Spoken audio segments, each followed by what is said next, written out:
Beneath Torchlight, a darkness gathered. Torchlight II caters to the loot hound in all of us, particularly if that loot hound also enjoys compulsively clicking the screen for hours on end.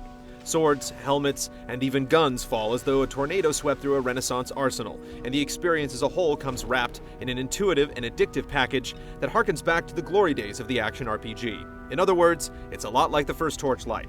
The difference is that Torchlight II distinguishes itself by pushing the formula to its limits and tossing the package into an expanded world with 4 new classes and a robust cooperative mode. It thus plays Diablo 2 to Torchlight's Diablo, but is this Torchlight bright enough to outshine its predecessor? Heroes may fall, hope may fade, but new heroes will arise.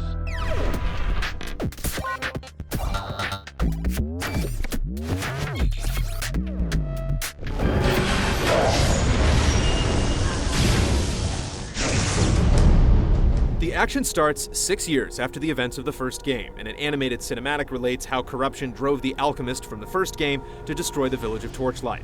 You learn that it's your job to track him down in the process, but any pretensions of providing a coherent narrative break down once you enter the game itself. Perhaps rightfully, Torchlight II focuses more on the addictiveness of its action than the significance of its setting, to the point that the rare future cinematics feel like a nuisance, and boss fights glide past without much sense of context. Instead, it gains a distinctive mood from the world itself. Gone is Torchlight's gloomy network of caverns. Instead, Torchlight II teams with hundreds of side quests set among bug-infested marshes, snow-smothered mountains, and sprawling desert ruins. It's a setup that exists merely to give you some context for the hours of loot-driven massacres you'll undertake. And while it's successful in this regard, it's disappointing that Runic didn't sprinkle the varied setting with more lore. I don't know who you are, but I'm glad you came along.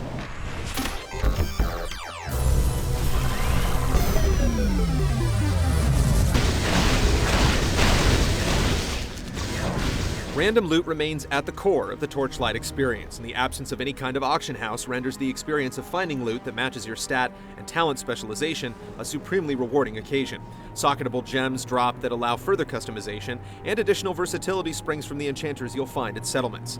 These features are strong on their own merits, but Torchlight II pushes the concept one step further by allowing you to disenchant items or unsocket gems if they're not working out. True, you'll never use most of the junk that drops, but worthwhile items fall with such perfect pacing that each kill flirts with the possibility of a significant upgrade.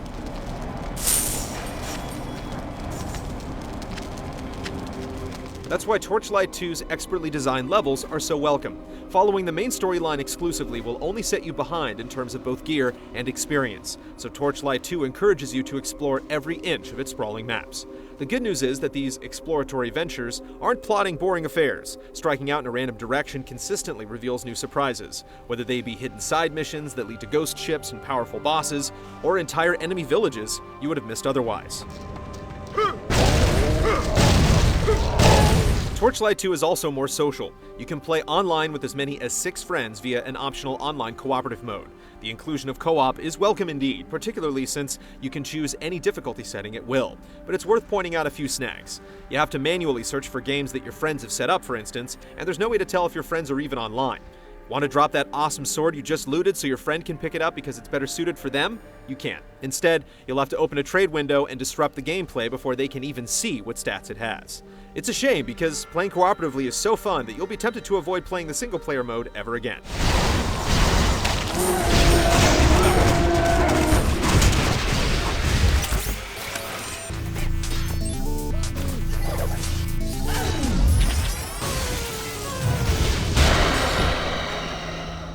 Torchlight 2 is as fun to play as the first Torchlight, but the experience of killing enemies and nabbing their loot benefits from improved challenges on the normal difficulty level.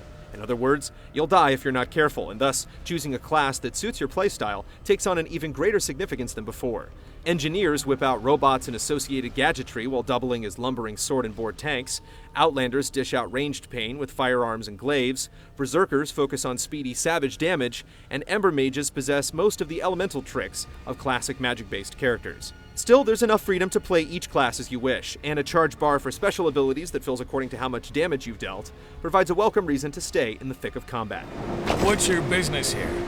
Yet the rich talent system gives the impression that there are far more than 4 classes available. It's an old-school design that grants you unlimited freedom in 3 different trees with 12 skills across a whopping 100 levels, and you can further customize your characters by pumping up to 15 skill points into an ability. Such a wide range of specialization allows you to have as many as 13 abilities in your action bar, and the freedom involved encourages hybridization. That said, it also feels limiting at times thanks to a respec system that only allows you to reset your last 3 skill points. The design encourages replays for each class to some extent, but it's also unnecessarily crippling if you've made some excessively poor decisions. The good news is that you can add respec potions that completely reset your skill points through mods or tampering with the settings files, but the popularity of this extra step makes the absence of respec potions in the core release all the more disappointing. I thank you for your warning, but it has arrived too late.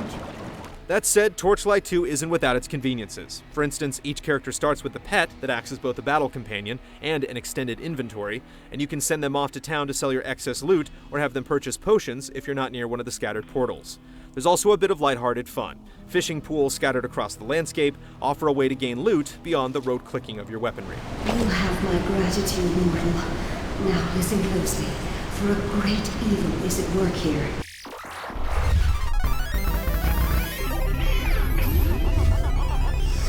I need your help. Torchlight II is a beautiful game filled with bright colors and models that complement the unabashedly cartoony aesthetic of its world. The sheer variety of visuals makes exploring every map a joy, and the musical score embellishes the experience with haunting gravity.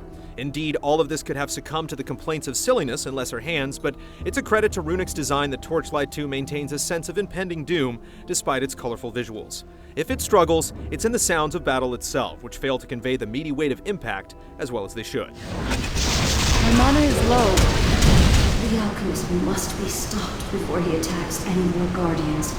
For all of its features, Torchlight II doesn't differ significantly from its predecessor. Instead, it takes what worked and gives us those features in indulgent helpings. Despite a few fumbles with the new multiplayer option and the throwaway storyline, it's a polished adventure that easily justifies its reasonable $20 price tag.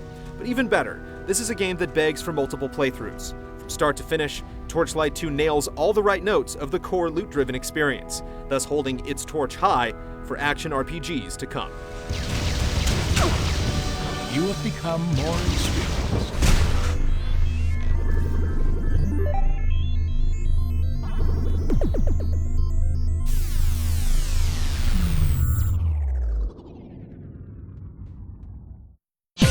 See this and other GT shows and game reviews on the GT Originals iOS app, available now on the App Store.